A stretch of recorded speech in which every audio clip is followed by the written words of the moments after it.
welcome back to the Sinister Sisters podcast. I'm Felicia. And I'm Lauren. And we're best friends. And we talk about scary movies. And that's it. That's it. Today we are talking about vampires. Yes. Which I'm very excited about. And it's also going to be our last episode in October. So the last time you get to see our faces. Unless you tell us in the comments that you're freaking obsessed with it. And then we'll continue it on for November. But, let us know. Be vocal. Let us know. Because I am enjoying doing it, but definitely, it's more work. It's more work. But I like doing it. Especially for Felicia, editing the video. You. Oh, it's fine. Okay, so today we're talking about vampires. Very, very exciting stuff. I prepared some research. Most of it comes from a podcast called Stranger Than Podcast. Do you see this notebook? Do you see this? Do you see these notes? I did so bad on the witch episode. Not so bad. So, Freeform. Improv. I didn't do enough research for the witch episode, and all of you were very nice and did not point it out, and I was shocked at all of you. But a couple that we didn't mention in the witch episode, which I really wish I had, were Suspiria. I know, so sad. So sad. Both Suspirias, and Chilling Adventures of Sabrina, which feels like a disservice to witches everywhere to not mention. But now I have. We've mentioned it. So today we're doing vampires. Oh, before we even get to vampires, Laura and I realized this evening that last night, this is freaking weird. It's actually scary, and I got chills again. I got chills. I almost started crying, and I don't know why. I'm very emotional right now, but I literally started tearing up, and I was like, Felicia, stop it. And my chest got red, and I was like, Felicia, shut your emotions. Last night, both of us woke up at 3 a.m., on the dot, with a leg cramp in our right leg. Was yours your right leg? Yes. So, and also, we are both incredible sleepers. I never wake up. We never wake up. Yeah. We never wake up for no one, not nobody, no how. That's right. But really, truly, I started being I woke up last night, I had this really bad leg cramp, and it still hurts today. And Lauren was like, I got a leg cramp. Or wait, did you even start with that? You said, I woke up at 3 a.m. last night, and I said, I woke up at 3 a.m. And then I said I had a leg cramp. And I said, I had a leg cramp. And it was very weird. So that means we're both dehydrated. Yeah, that's what Travis said.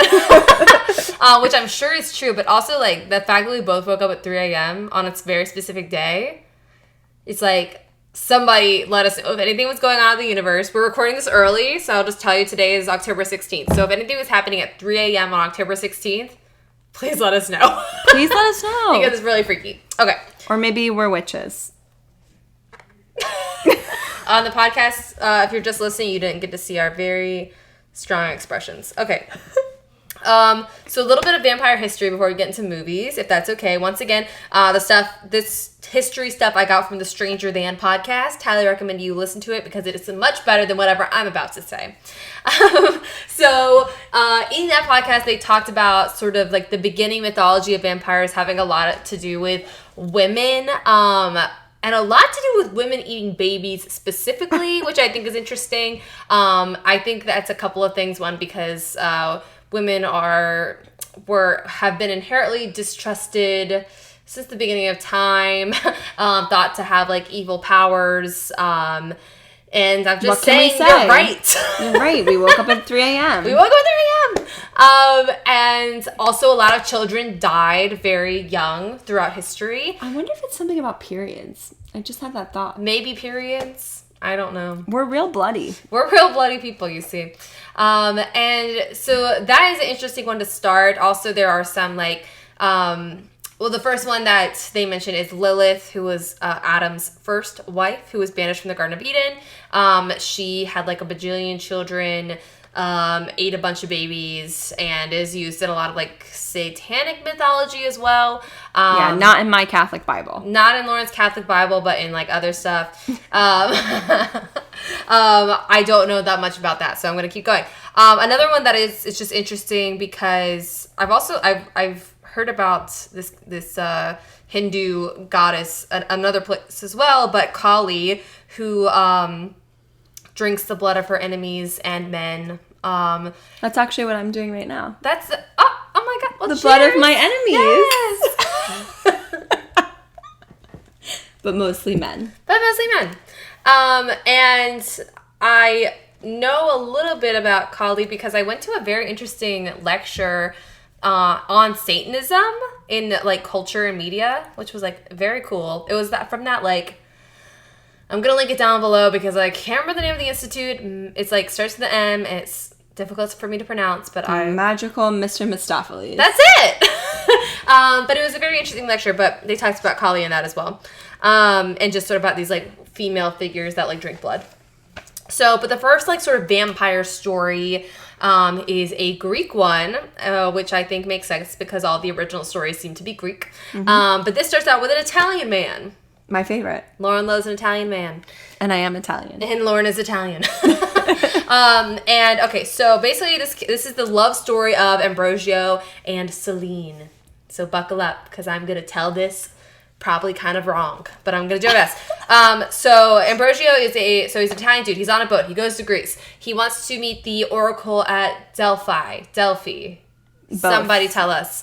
Both. And he meets with this oracle, and the oracle's like, let me read it. There's going to be a curse, something about the moon, and the blood's going to run. That's what she says in those exact words. Very clear. Very clear. And he's like, oh, okay, well, that sucks. Goes outside the temple and then runs into Celine, who's the oracle's sister, and they fall madly in love. Celine Dion. Celine Dion, specifically. Because this is, Greek mythology, the gods want to be involved in whatever's going on, so Apollo is mad.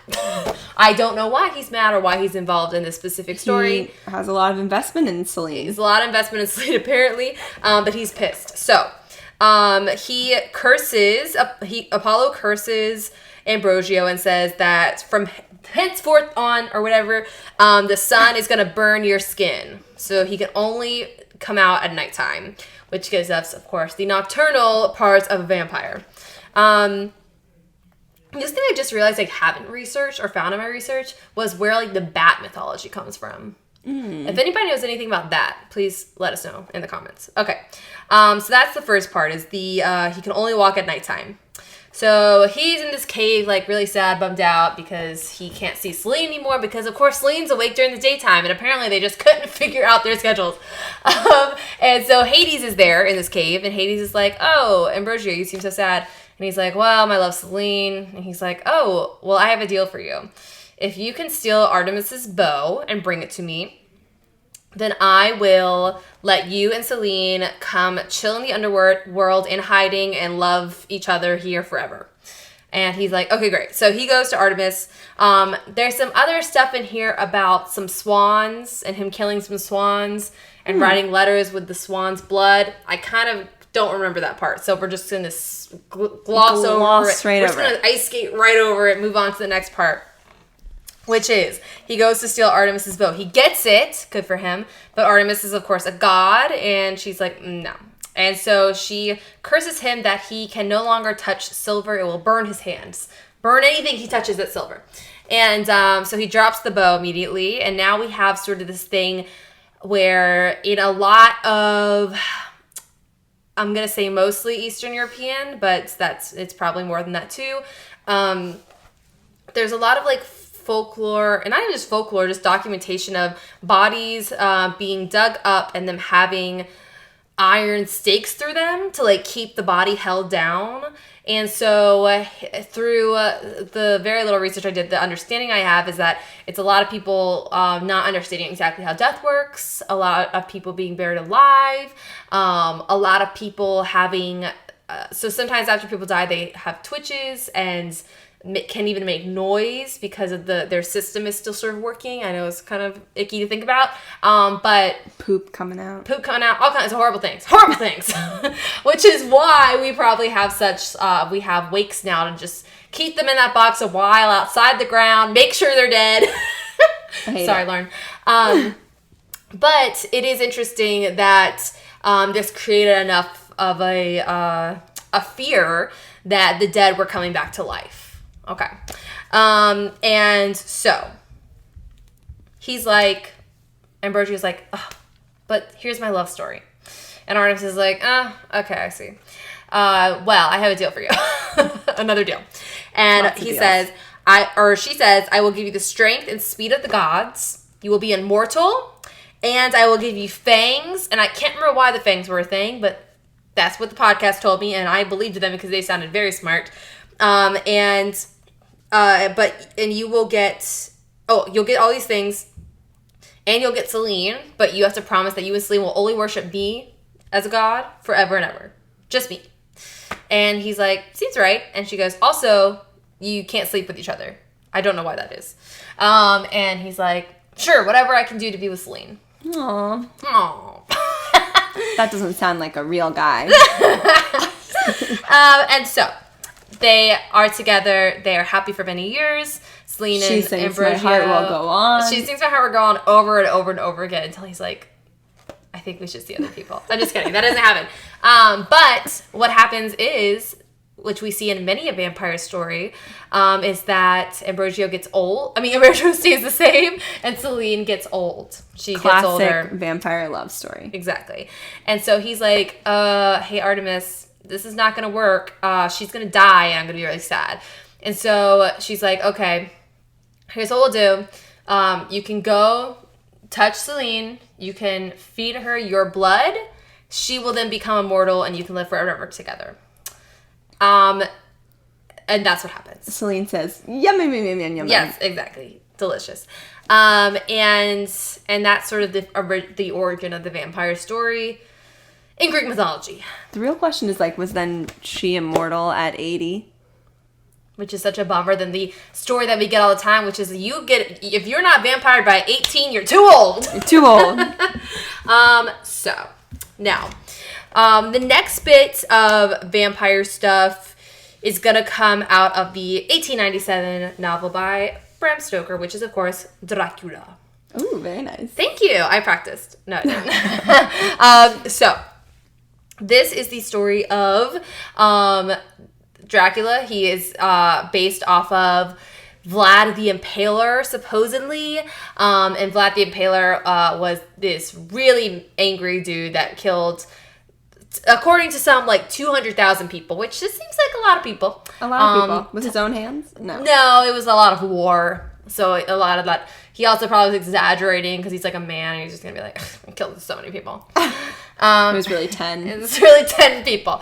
But he's called Vlad the Impaler because he likes to torture his victims and, show off the dead bodies that he would, make dead. And the impaler situation came from he would stick a stake inside someone's butt and hoist him up so the body would slowly come down onto the stake. What? Until they died.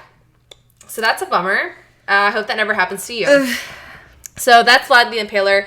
There's a lot more really gross torture stuff you can look up about him, but I don't feel like going into it right now. But I'm sure it's all on that Wikipedia page if you want to see.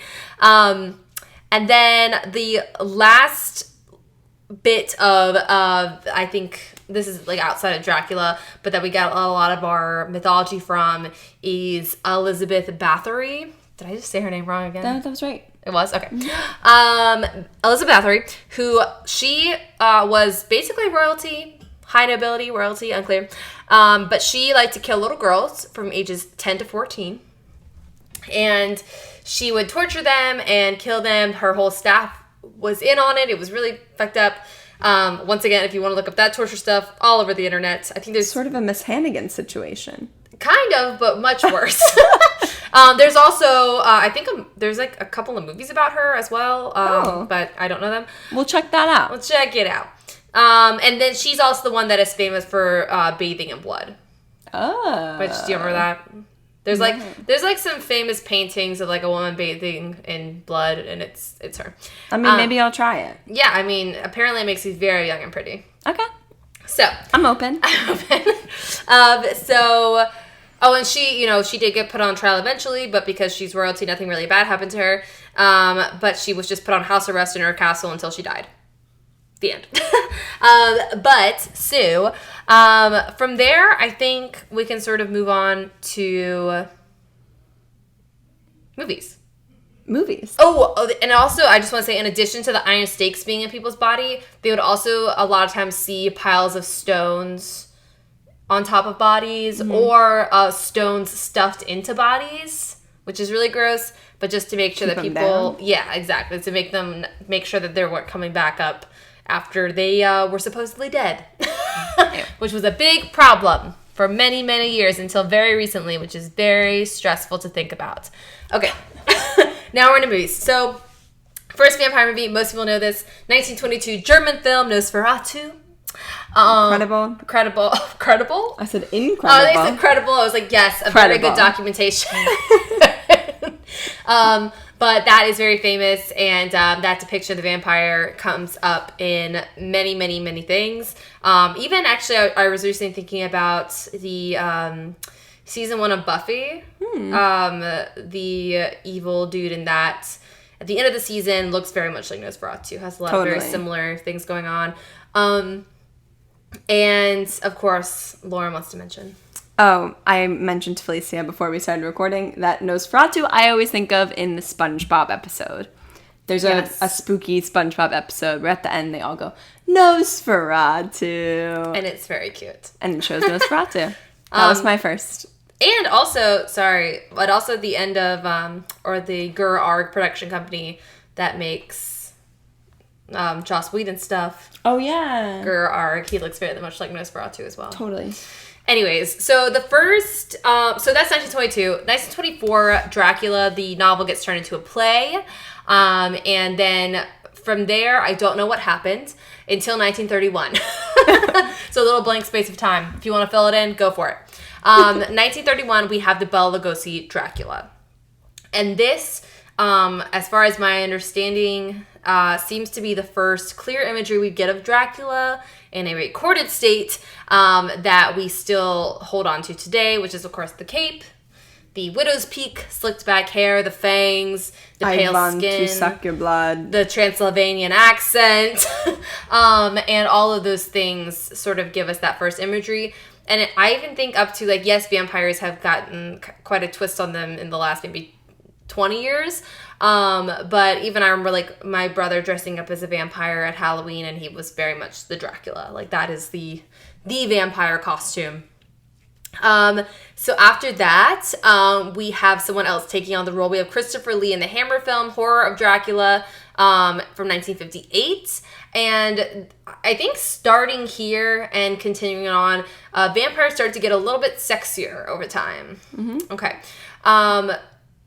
Particularly, and I particularly think it makes sense as we started this whole thing with the love story of Ambrosio and Celine. I think it sort of makes sense. But that seems to be the most notorious thing about vampires, is that it's always a love story. There's always a lot of lust in vampire movies. Bloodlust. Immortal, so they're young and beautiful. They're young, yes. Sometimes they sparkle, all those things. So, after that, we have some more. I'm just skipping a bunch of movies that I'm sorry. But we have Brides of Dracula from 1960. We have 1979's Salem's Lot. Lauren, I haven't seen it. We don't want to talk about it. Don't shame us. Don't shame us.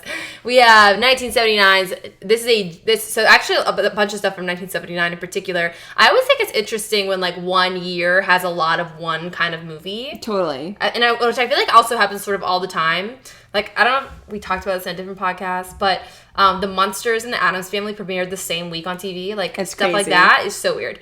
So in this one, we had a few vampire films come out.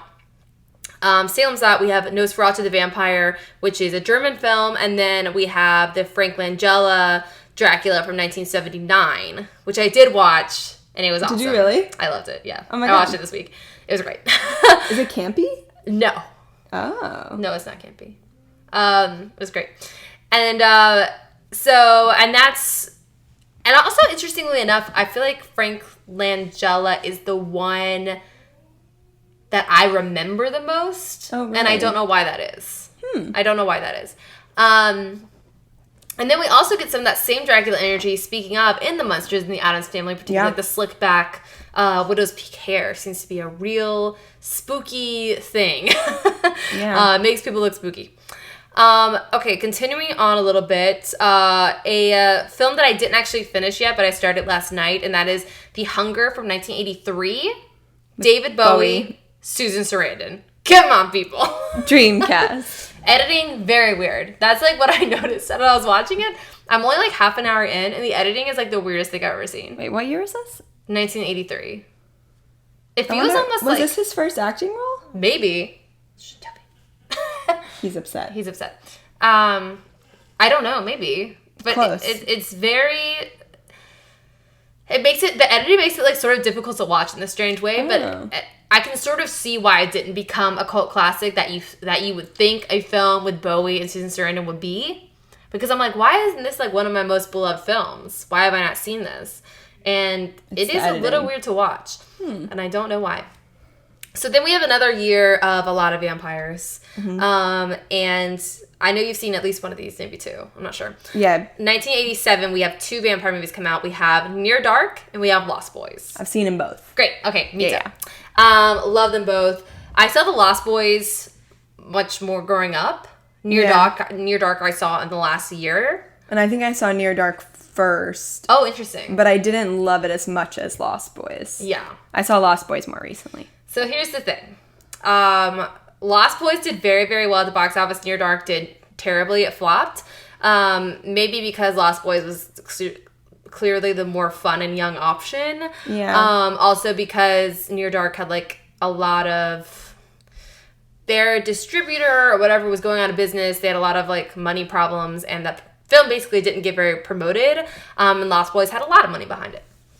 And Near Dark is a good movie. Near Dark is a good movie. It is a Western vampire movie. It's like got a cowboy rugged feel to it. Totally. It is about a gang of vampires, and this is the other weird thing. It's like Lost Boys and Near Dark. They're both about a gang of vampires. Yeah. There's a female vampire that seduces a male non-vampire, and brings them into the gang. They're basically the same plot. It's so weird. There's a kid vampire in both of them. It's crazy. There's an adult dude vampire in both of them. Anyways, but Lost Boys, has the leather jackets. It's funnier. It's like campier, and it's and the music is so good. Oh my god, the beginning music with the saxophone player. That guy is out of control. It's like the most 80s movie you've ever seen in your life. Yes. Like that's what happened when I was watching it. I was just like, this is the most 80s movie I've ever seen in my whole life. Totally. And it's great. So those ones came out, and I feel like maybe Lost Boys sort of brought back vampires in a way. Yeah. I think it made them cool and badass. And also changed sort of what, at least in these movies that we're talking about. Yeah. It's a very different vampire. Yes. It's not so just like, I'm spooky and old. It's like, I'm a fucking badass, mean dude. Yeah. Young and punk. Young and punk, absolutely. And the next one, which I would assume is your favorite, but I don't know if that's true, is Bram Stoker's Dracula from 1992 with Gary Oldman. It is my favorite. Yeah. This is the one I've seen. Actually, it's not the one I've seen the most. There's one other I've seen the most. But I have seen this movie many times. Oh, yeah. It's the best. Yeah. It's, to me, why it's so good is that Dracula has so many, forms. Yeah, I was going to say maybe this is in the other ones and I just don't know them as well, and I'm sorry. But I think it's so cool that you get to see Dracula in his wolf form, in his... Yes. He gets to look like Hotter very form. Old and very young. Yeah. And all, of course, the different costumes that we talked about in another episode. Yes, but the costumes. All the different looks are amazing. I also just think the style of it is so strange and amazing. It feels very much like theater to me, and less realistic acting. Which I love. Yeah. I love that it's like so theatrical. Keanu tries hard to ruin it, and he cannot. But I don't think he meant to try to ruin it. He can only But can you imagine if there was a different actor in that role? It'd be so much better. Yeah. Like an Ed Norton. An Ed Norton? Oh my god. But it is an excellent film. If you haven't seen it, it's definitely should be high up on your list for vampire movies. Yes. Okay. So then also, 1992, another double feature of vampires that year, we have Buffy the Vampire Slayer come out. The movie, not the show yet. And have you seen the movie? No. Oh, so freaking fun. Not as good as the show, because Joss Whedon didn't have as much creative control over the movie. And it's not Sarah Michelle Gellar. And of course, it's not Sarah Michelle Gellar, which is a huge problem. But it is a really fun movie and allowed for Buffy to become a TV show, so I am grateful. We're grateful. We're grateful. And then a movie I haven't seen, but is officially like number 1 on my list, is Kronos. I know. I haven't seen it. You haven't seen it? It's Guillermo del Toro's first feature film. How dare I not see it? How dare we not see it together? How dare we not see it together? And I didn't even know he had made a vampire film. No. But it's Kronos. I don't know much about it. I know it's in Spanish. And I know we have to watch it. His first feature. I feel so proud of him. I don't know why. Oh, there's a really... Did I send it to you? What? No. There's a podcast called Visitations with Elijah Wood and someone else. And they have a 2-part interview with Guillermo that just came out like the other day. Oh my gosh, and I'll it's listen. Really good. They go to his house and talk to him. Oh, and he talks all about his childhood and all the books he read. And it's super fascinating. We love Guillermo. Yeah. It's great. Highly recommend. And now, 1994, so now we're really rolling. There a lot more come out in the 90s. Interview with the Vampire is one of my most watched films of all time. It's amazing. It's amazing. I actually hadn't seen it until fairly recently. Did I watch it with you? No, I don't think so. No, but I loved it. Oh, it's so good. I mean, it's probably like the sexiest thing I've ever seen. It's so sexy. It's so sexy. Brad Pitt at his best. It's also just outrageous that they got these actors in it, I think. Brad Pitt and Tom Cruise. It's crazy. It's like, how did they agree to this movie? I don't know. But this is, of course, based off the Anne Rice novel. And Anne Rice is also a huge, I mean, we're not talking about books right now, but now we are. Huge influence in the perception of vampires in pop culture, I think. I don't know when the book came out. I guess I could look right now because my computer's in front of me. We're looking. I don't even want to guess. 1976! Wow. I would have never guessed it was that old. But these books, in particular for me, my brother Thomas was obsessed with Anne Rice and read all of those books. On his honeymoon, he literally went to New Orleans and went to the plantation where they filmed Interview with the Vampire. And I'm like, so cool. No wonder I am the way I am. But anyways, so yes, I think Anne Rice had a huge influence on how vampires are perceived and looked at and represented in pop culture. And this movie is freaking amazing. It is so sexy. It is so brutal. It is just... And like heart-wrenching. Yes. Yeah. And I will tell you all, and this is not related to the movie, but I think related somehow. So the part when Kirsten Dunst cuts all her hair off. Mm-hmm. So when I was like a toddler, I don't know, I had ringlets all around my head. And one day with safety scissors, I just cut all my ringlets off. And then later I saw that movie and I was like, I did that. Except for mine did not grow back, unfortunately. It did grow back slowly. But that moment is so freaking good. It's so good. I've watched that scene 1,000 times. It's so good. Also, Kirsten Dunst is so good. So good. But that movie does get very sad at the end. It does. But it is what it is. Interview with the Vampire, most watched film of all time. I think it's really because I had that DVD and the Practical Magic DVD, and like I wasn't allowed to like own any horror movies, so I just like watched these like spooky movies over and over and over again. Interview with the Vampire is dark though. It's it's dark for sure. Okay. Now we're moving on to another movie I haven't seen, and I'm surely going to get yelled at for, which is From Dusk Till Dawn, 1996. We'll also be watching that. We'll also be watching that. Oh, what's that other one?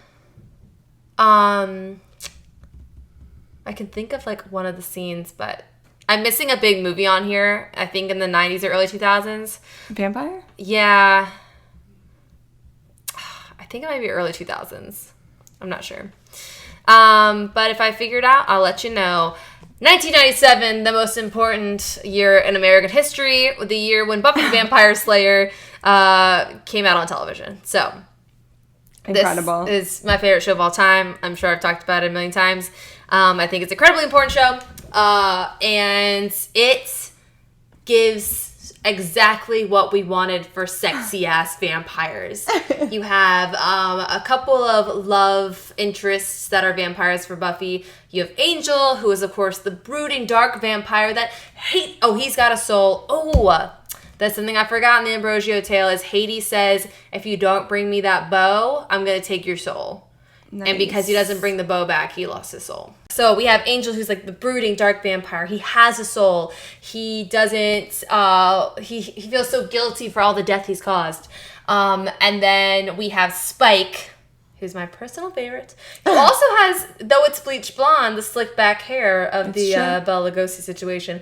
But he is just hot and leather and British and an asshole, which, you know, us women just love in a vampire.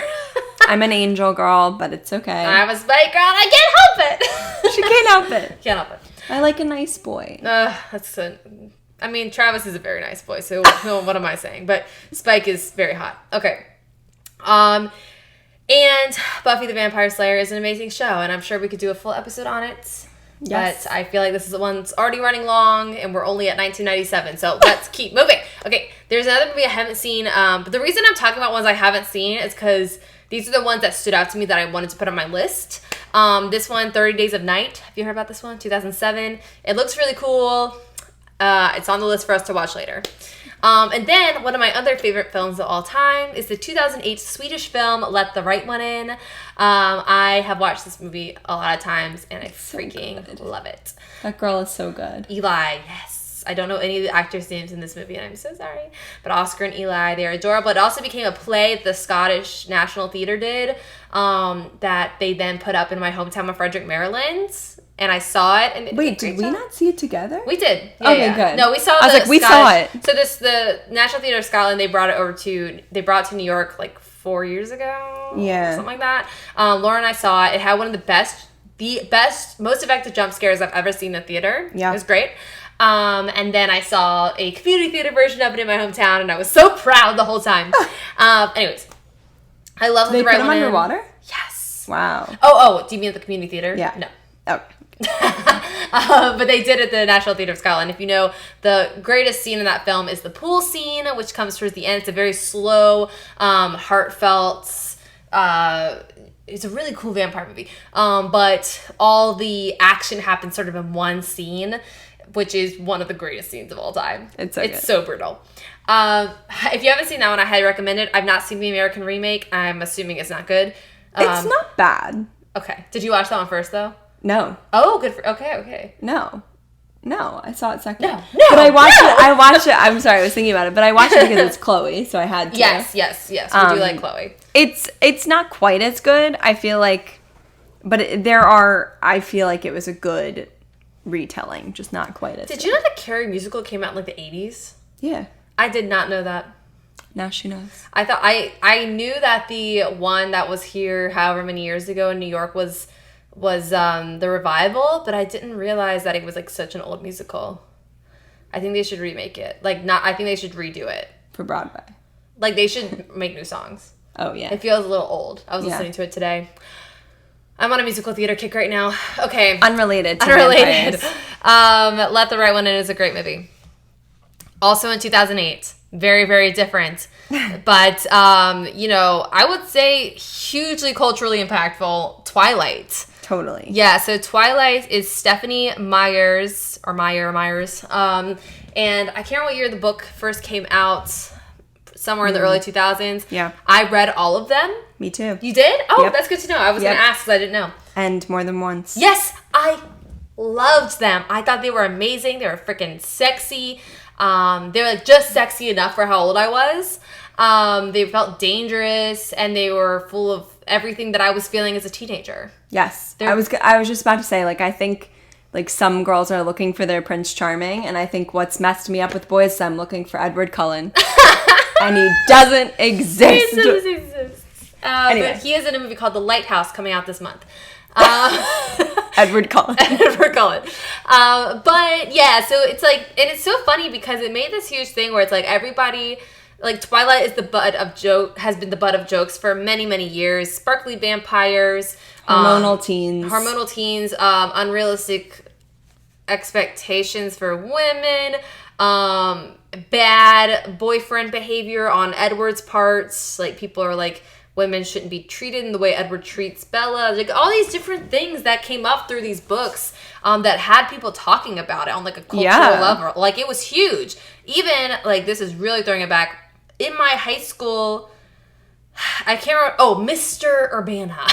Wow. It was like putting him on blast. Yeah. So Mr. Urbana. So there was like a it was like the senior boy. There was like a senior boy talent show. I don't know. What? I don't know.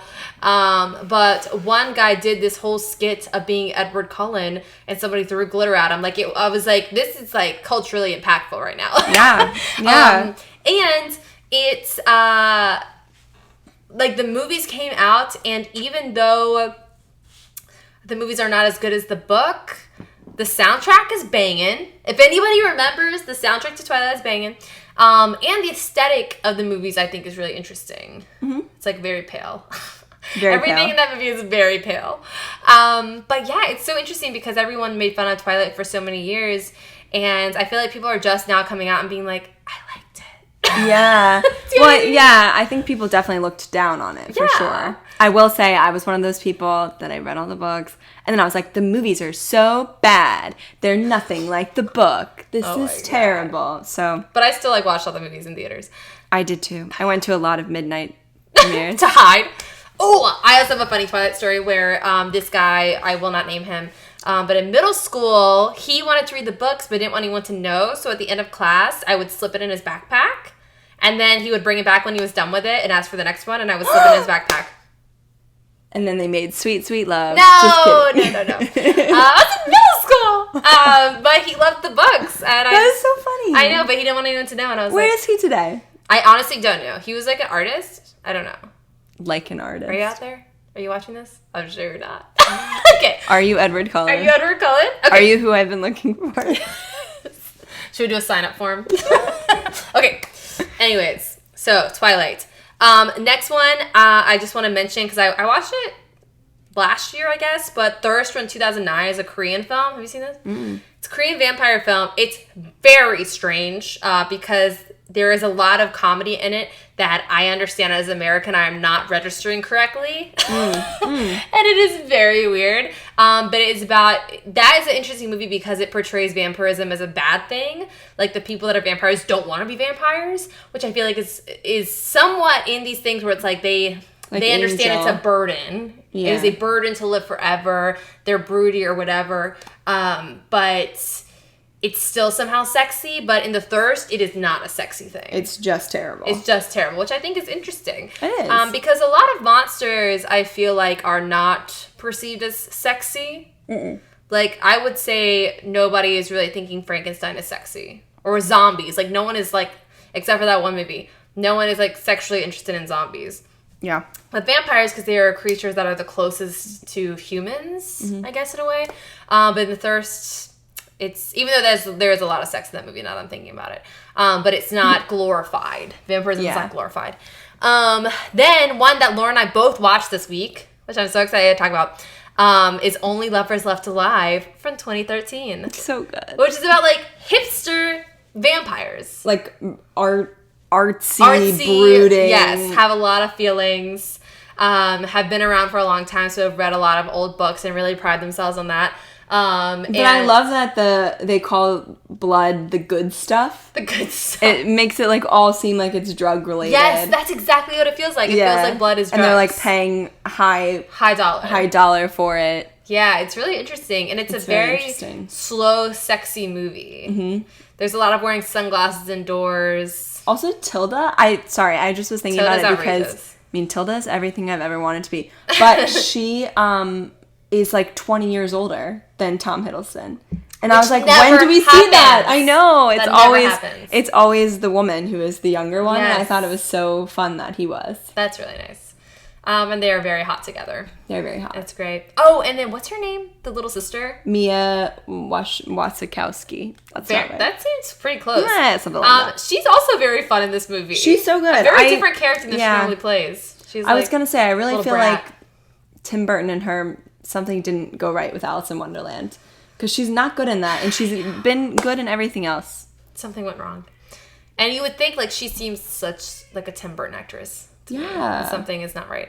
No. Anyways, but I think she's very fun in this film. She's so good in this one, yeah. She's like such a brat. And she's like great. Irresponsible. Yeah, she's irresponsible. And they also talk in that movie about how, like, it's not how it used to be, like, you can't just throw bodies off with the rest of them that already died. Like, it's like you have to be much more careful nowadays. I think they're in New York. Yeah. They're like New York City vampires, which is similar to The Hunger. They're also New York City vampires. Oh. And that is interesting. There is like sort of a mix of either a vampire lives in a castle far away or lives like in the apartment next door. Mm-hmm. It's kind of a fun thing we see. Yes. Then in 2014, we got 2 vampire movies that kind of blew up. One I haven't seen, nor have I seen the show, but What We Do in the Shadows. I haven't seen it. Apparently it's hilarious. It's like a sort of a sitcom reality feeling show about vampires that live in an apartment together. Love it. And it's like very silly. Wine burp, sorry. Haven't seen it. I hear it's very funny. I know I need to watch it. But then a movie that I really, really love is Lily Amirpour. I hope I said her name right. Girl Walks Home Alone at Night for 2014. Incredible. Really, really good movie. I think this we also watched together, or right around the same time. We watched it, I think, separately. And then discussed? But we watched it... Wasn't it for an episode? Maybe. I mean, I did an episode on Lily, but I think... Maybe I just watched it for that. Maybe. Anyways. Great film. But that one's really good and really interesting because there is that movie lacks gore, but like makes up for it with like a different type of vampire atmosphere. Yes. Which is cool. Yes. It does something a little bit different. But yeah. Whew. It's a lot of Has any vampire movies come out in the last couple years? I mean, there's the Nosferatu TV show that's happening. Wow. But I can't really think of any in the last couple of years. But I'm ready for another one. And I guess we haven't really done Twilight, this. I feel like Twilight kind of like killed it. That's true. Like killed the trend. Yeah. I think it killed big budget trend of vampire movies for sure. Because I think people were just kind of tired of it. They're just kind of done. They're just like, okay, we've seen enough vampires. And then it wasn't horror. It was... Yeah, exactly. Sexy teen romance. Yeah, it wasn't, and that's also interesting because I think vampires are the subject of a lot of young adult fiction, which is interesting. I read a lot of that growing up. I was I would say even more than movies. I read a lot of like teen romance vampire books. Yeah. I can't even remember what they all were right now, but I guess it's like the fact that they're like you have to seduce your prey. Yeah. So it's like already leading to. And it's like somebody sees you and they like want you so bad they're going to eat you. Yeah. And it's like that's how sort of teenage... And I understand. I really do... Wanting someone inside of you. Oh! Sorry. But there is totally something going on with like vampires and teens. And like in the same way that there is with horror movies and teens. With vampires and teens, it's like the amount of passion you feel as a teenager for another person is like, I love you so much I could eat you. Yeah. Like it feels like you want to be consumed and consume that person. And so I can totally understand like why vampires come up so much in young adult fiction and teen films. I think it makes sort a lot of sense. that like person outside of everyone feels like they're on the outside, but also they're like intrigued by people on the outside. And especially like vampires, if you're like chosen by a vampire, there's something about that. And Bela was so normal. That's what it is. It's like Bela being so normal. And like that's why Kristen Stewart is the perfect, because she's so bland. And it's like, and yet Edward loves her. And mouth it's like, breathing and all. Yeah. And so it's like, as a teenage reader, feeling not very seen, and this like image of like not only her, but 2 guys throughout the books falling deeply in love with her. It's just like, yeah, I am special. And that's sort of what comes up in these a lot with women. And also knowing that you're the one that didn't get eaten. Yeah. Whatever. They're like, they'll protect keeping you alive. They'll protect you. Oh my god, it's insane. But there is a lot of seducing going on in all these vampire movies. But I think that's probably it. Yeah. I said a lot word. I think I did double the amount of words in this one to make up for the witch one. Which I'm assuming no one realized wasn't well researched because nobody's left a mean comment. But here we are. So I think that's it. Look at all that research. Look at all that. You did so good. Thank you. I appreciate it. And that's it, my friends. So we hope you have some sweet, sweet nightmares. Bye. Bye.